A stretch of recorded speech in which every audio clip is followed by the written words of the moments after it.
ನಾನು ನಿಮ್ಮ ಚಿಕ್ಕಮ್ಮನ ಫ್ರೆಂಡು, ನಾನು ಚಿಕ್ಕಮ್ಮ ಫ್ರೆಂಡ್ ಆದರೆ ನಿಮಗೂ ಫ್ರೆಂಡ್ ಆಗಬೇಕಲ್ಲ, ಏನು ಇದು ಬೆಂಗಳೂರಲ್ಲಿ ಇದ್ದಿಲ್ಲ ಕಾಮನ್ನೇ ನಂಬರ್ ಕೊಡು ಅಂತೇಳಿ ಅವನೇ ನಂಬರ್ ಇಸ್ಕೊಂಡು ನನಗೆ ಗುಡ್ ಮಾರ್ನಿಂಗ್ ಗುಡ್ ನೈಟ್ ಆ ಥರ ಮೆಸೇಜ್ ಮಾಡಿಕೊಂಡು ಈ ಥರ ಫ್ರೆಂಡ್ಶಿಪ್ ಆಗಿದ್ದು ಸರ್.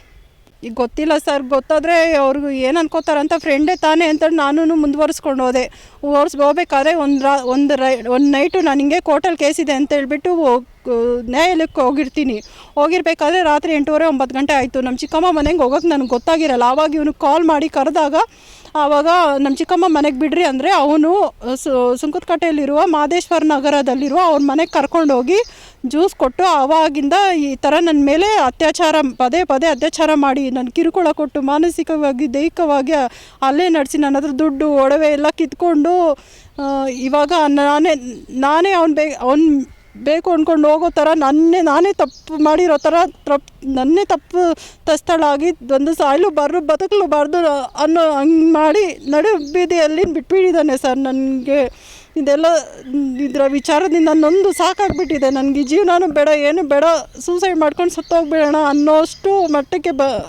ಮಾಡಿ ಬಿಟ್ಟಿದ್ದಾನೆ ಸರ್ ಅವನು.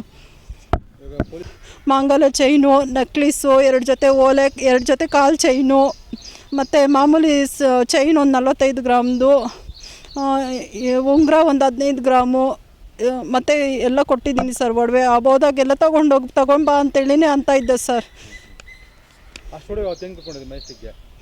ಸರ್ ಅವತ್ತಲ್ಲ ಸರ್, 2-3 ಸತಿ ನನ್ನ ವಾಪಸ್ ನಮ್ಮ ಮನೆಗೆ ಬರಬೇಕಾದ್ರೆ ಫೋನ್ ಮಾಡಿ ನೀನು ತೊಗೊಂಡು ಬರಲೇಬೇಕು ಇವಾಗ ಬರಬೇಕಾದ್ರೆ ಅಂತ ಹೋದಾಗೆಲ್ಲ ತೊಗೊಂಡೋಗಿ ಕೊಟ್ಟಿರೋ ಸರ್. ಮೊನ್ನೆ ಮೆಜೆಸ್ಟಿಕ್ ಹೋದಾಗ ಆವಾಗ ಕತ್ತಲ್ತಿರೋ ಮಂಗಲ ಚರ ಕಿತ್ಕೊಂಡ, ನಂಗೆ ಕಿವಿಯಲ್ಲಿರೋ ಓಲೆ ಕಿತ್ಕೊಂಡ, ಮತ್ತು ನಾನು ದುಡ್ಡು ತೊಗೊಂಡೋಗಿದ್ನಲ್ಲ ಸರ್, ಅಷ್ಟನ್ನು ಮೊನ್ನೆ ಸೋಮವಾರ ಕಿತ್ಕೊಂಡು ನನ್ನನ್ನು ಕಾಲಿ ಕೈಯಲ್ಲಿ ಹೊಡೆದು ಬೈದು ಅವ್ರ ಮನೆಗೆ ಕರ್ಕೊಂಡೋಗಿ ಅತ್ಯಾಚಾರ ಮಾಡಿ ವಾಪಸ್ ಕಳಿಸಿರೋದು ಸರ್. ರಮೇಶ್ ಆಂಬುಲೆನ್ಸ್ ಡ್ರೈವರ್ ಆಗಿದ್ದ ಅಂತ ನನಗೆ ಹೇಳಿದ್ದು ಸರ್. ಅವ್ನ ಸ್ವಂತ ಇನೋವಾ ಕಾರಿದೆ, ಮತ್ತು ಆಯಿಲ್ ಬಿಸ್ನೆಸ್ ಮಾಡ್ತಾನೆ. ಇನೋವಾ ಕಾರಲ್ಲಿ ಟ್ರಾವೆಲಿಂಗು ಅಂತ ಮಾಡ್ತಾಯಿದ್ದ ಸರ್.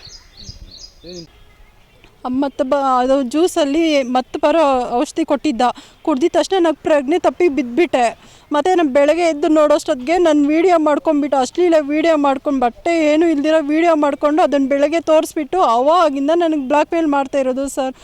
ನಾನು ಹೇಳ್ದಂಗೆ ಕೇಳಬೇಕು, ಕೇಳಿಲ್ಲ ಅಂದರೆ ಈ ವಿಡಿಯೋ ನನಗೇನು ಮಾಡ್ತೀನೋ ನನಗೆ ಗೊತ್ತಿಲ್ಲ, ಮತ್ತು ನಿನ್ನ ಗಂಡ ಎಲ್ಲೋಗ್ತಾನೆ ಗೊತ್ತು, ನಿನ್ನ ಮಗ ಯಾವ ಸ್ಕೂಲ್ಗೆ ಹೋಗ್ತಾನೆ ಗೊತ್ತು, ನಿನ್ನ ಮಗನ ಸಾಯಿಸ್ತೀನಿ, ನಿನ್ನ ಗಂಡನ ಸಾಯಿಸ್ತೀನಿ, ನಾನು ಬಿಡಲ್ಲ, ನಿನ್ನ ನೆಮ್ಮದಿಯಾಗಿರೋಕ್ಕೆ ಬಿಡಲ್ಲ, ನಾನು ಹೇಳ್ದಂಗೆ ನೀನು ಕೇಳ್ಕೊಂಡಿದ್ರೆ ನೀನು ಉಳ್ಕೋತೀಯ, ಈ ವಿಡಿಯೋ ನಾನು ವೈರಲ್ ಮಾಡಲ್ಲ ಅಂತಲೇ ಬ್ಲ್ಯಾಕ್ ಮೇಲ್ ಮಾಡ್ಕೊಂಡೇ ಬರ್ತಿದ್ದಾನೆ ಸರ್. 1.5 ವರ್ಷದಿಂದ ಇದು ನಡೀತಾ ಇರೋದು ಸ್ಟೋರಿ.